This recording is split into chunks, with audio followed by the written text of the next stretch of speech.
Hello everyone, this is Kisa Shreen, and today we're going to talk about the impacts of climate change. We're seeing these impacts more and more and in various different forms, natural disasters, as well as policy discussions, politics, and even changes in investment strategies. Now, do investors actually have a role in preventing these risks and mitigating these risks? Today with us, we have Anita Van Breda, Senior Director, Environment and Disaster Management at WWF, and Alessia Falsarone, Head of Sustainable Investing at PineBridge Investments. Thank you both for joining Anita and Alessia. So Anita, let's first talk about the way disaster management has changed over the last few years. Specifically, we'd like to think about and talk through the ways hazards have come to mean different things to us and underlying risks are changing. Could we speak to those two things specifically? Sure. And I want to start by saying thank you for including us in this important discussion. It's a pleasure to be with you here today. And I also want to recognize the experience that people are having around the world facing different disaster risks, particularly the climate influence risk and disasters that are being experienced now in the U.S. on the West Coast. These are ongoing challenges, and people are still in great need of support, are dealing with rescue and relief. And so I just want to put that up front, that is an ongoing and urgent issue. But as you mentioned, hazards and risk are changing. And the reason why we have the Environment and Disaster Management Program at World Wildlife Fund is a recognition of that environmental issues contribute to disaster risk, but they also play a very important part in the safe and resilient recovery from extreme events. So it's an important piece of work, and we're learning as time goes on how different hazards are changing, how that presents risk to both people and ecosystems, and how to deal with that risk successfully for the future. We need to look at an integrated approach to understanding risk, understanding hazards, but also in our response and recovery efforts. And Alessia, let's look at this from the institutional investor perspective. What are these risks, such as these hazards, and in the U.S. specifically, the California wildfires? What should institutional investors do to adjust their strategies when they're considering such risks? Yeah, thank you, Kisa. It's in a way, how do investors relate to extreme events is really the question here, right? Whether they're institutional or not. And more often than not, investors' decision making has been really affected by the time horizon and likelihood, right, of a near-term context that deteriorates further. So if you're thinking about California or Oregon, for example, in the wildfires, we're really thinking about, the whole U.S. situation of having had over, I think, 12 or even 14 of these multi-billion-dollar events in the U.S. just last year, and this year probably will amount to more. So investors, they think exposures, no matter the root cause of an extreme event, could be weather, could be bankruptcy filing, right? The first question that investors ask is, do I own it directly in my portfolio? Now, if not, any other adjacent risk I'm facing as a result of conditions deteriorating further, obviously, needs to be considered. So the fact is, investors at first, they start zooming in at one point on the map, right, in a very localized fashion, and then they expand their lens after zooming, in that particular exposure as time goes. Where I see the importance of the situation, what Anita just said, that, obviously, risk prevention in this case has to change and has changed, is that investors continue to fail to do several things. The first one is, even the ones with very advanced analytical capabilities, call it prediction analytics over extreme weather events, and call insurance over insurance companies, for example, which directly link the outcome of an extreme event and a disaster to financial impact, is again, this ability to zoom in out of that localized mode sooner and start looking for, in a way, balancing effects, which I usually call somewhere else on that geographic map, which may end up affecting the total loss, both financial, environmental, and human, which is associated with that catastrophe.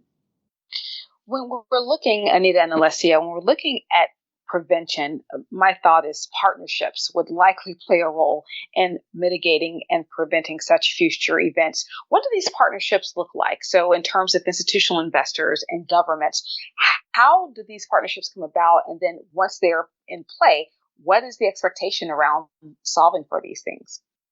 Anita and Alessia, we'll both love for you both to chime in and get your thoughts there. Again, as I was saying earlier, how to solve for it, right? When you're thinking about including metrics in the evaluation of hazard and uncertainty and all the risks that call in a variety of disciplines, right? Like Anita was pointing out before. So you have, on one hand, risk management perspective toward the hazard prevention. On the other hand, you also have climate change adaptation, all the way to sustainable development, right? If you're thinking where the catastrophe is localized, then you understand that the alliance has to be slightly different. And again, in the developing world, for example, there is certainly a need to strengthen and build capacity of monitoring, right? It's completely different than in the case of California, right? So that coordinated really data collection can help move in a way that that thinking and that partnering and those partnerships together. For example, what I think is extremely helpful is when we're thinking about resilience, thinking of resilience, at least from an investor's perspective, built in layers.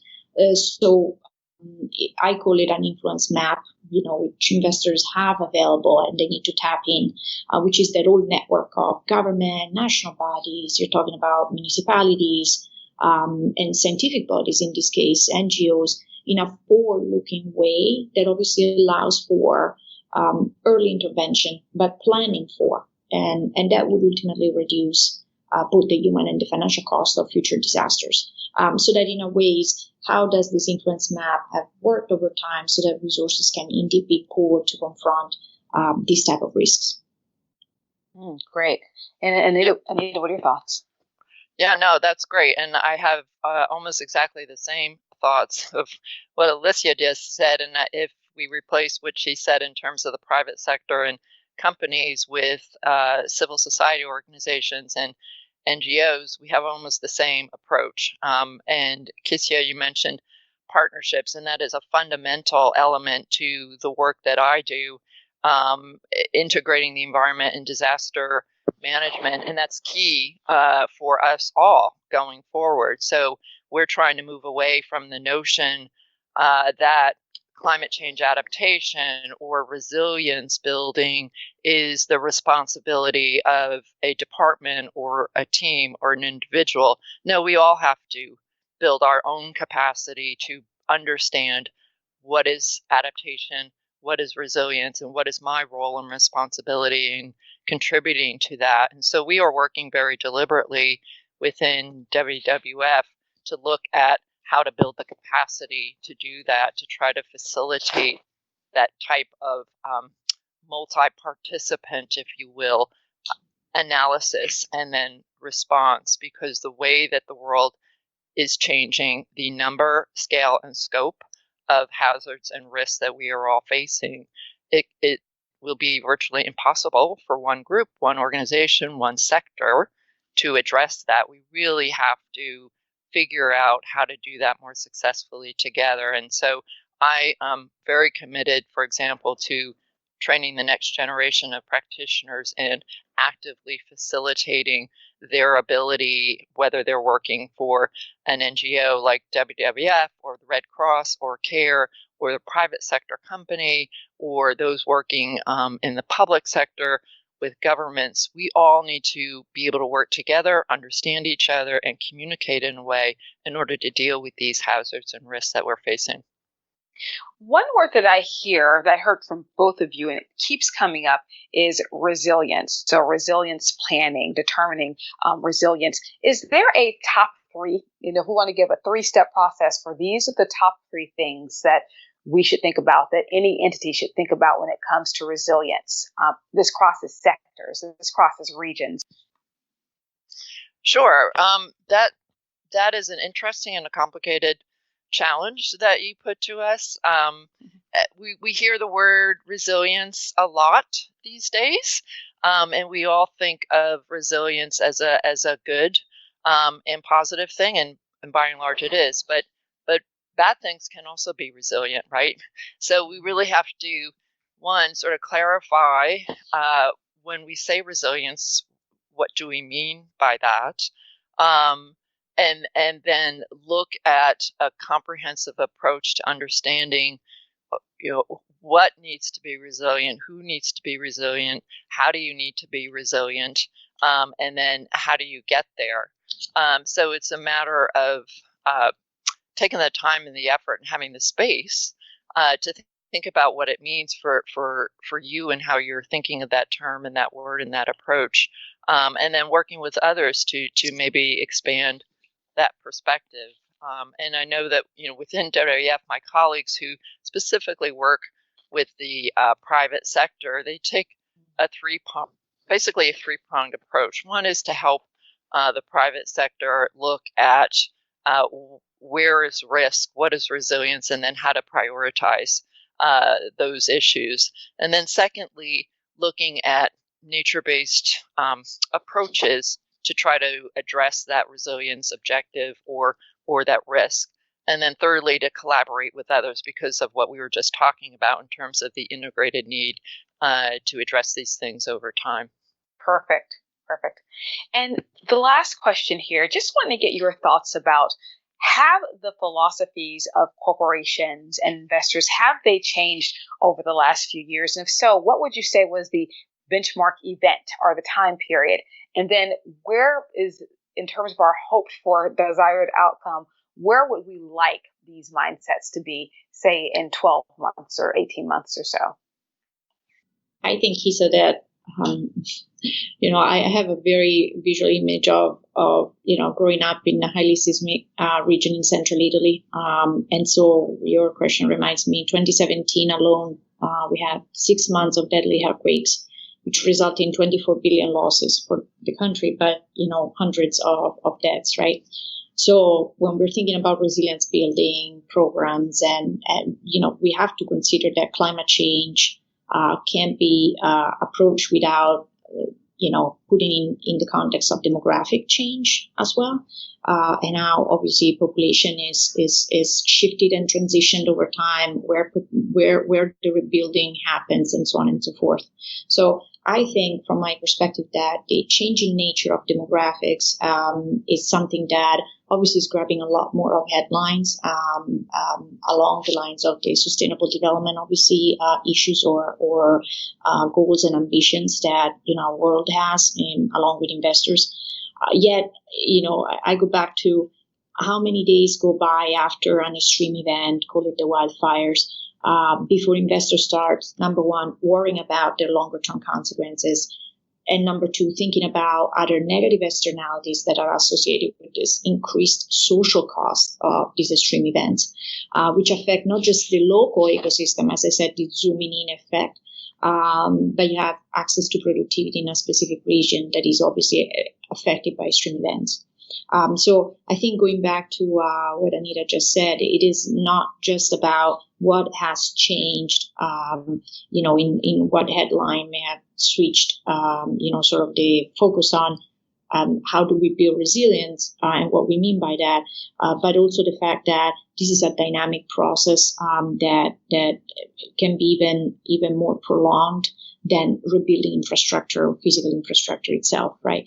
If you're thinking about the loss of biodiversity, if you're thinking about the increased level of pollution and so on and so forth, and the loss of direct access, of mobility or connectivity, that all goes into place when we're discussing also the demographic change that we're facing. So I think, again, the topic of demographic change is probably what is affecting that influence map that investors should and have started to look at, but also the way we build, obviously, resilience for the long term. And Anita, if you had, a magical ability to kind of shift the future and what 12 months from now or 18 months from now would look like, whether it be from a policy perspective or whether it be from a collaboration perspective? What would be your desired outcome if you were able to do that? I think it would be really helpful if 12 months from now, we in this community and the role that we play, whether we're working for an NGO like mine or in the private sector, is to shift the focus on extreme events from the headline grabbing event itself and the aftermath, and focus more attention and time and effort investment on risk reduction before the extreme events. There's all sorts of perverse incentives to focus on the event and its aftermath, and we need to shift the dynamics to focus more on preventing these bad things from happening. And I think that would point the way to great progress. In addition to what Alessia said about looking at this from an integrated fashion and understanding that we in our roles can no longer work separately in our silos, but we have to do the hard work of figuring out how to work more together successfully. Great information. So we've heard today that risk prevention and hazard, the way we think about hazards, it's really changing. We have tools now such as predictive analytics around extreme weather events.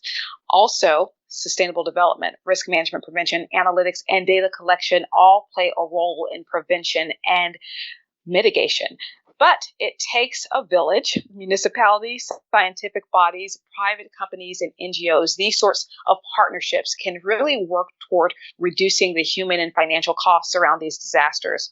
Also, we need to clarify, what does resilience mean to us, to individual companies, and more corporately as a society, and also look at constructing a plan to get there. Finally, some critical points that shifted how many of us think about these sorts of risks. Demographic changes, one critical point. Loss of biodiversity, as well as changing into sustainable business models. And the last word we'll have here, one of the future things that it would be great to aim for is focusing attention more on risk reduction before extreme events, not just in its aftermath. Anita, Alessia, thank you so much for joining us. Thank you. Thank you for having me. Great to talk to you. We invite you to subscribe to the Refinitiv Sustainability Perspectives podcast on iTunes, Spotify, or wherever you stream your content. What did you think about the podcast? Leave us a review on iTunes or follow us on LinkedIn and Twitter for updates on our show. You can even check us out on YouTube now. Thank you for joining. See you next time.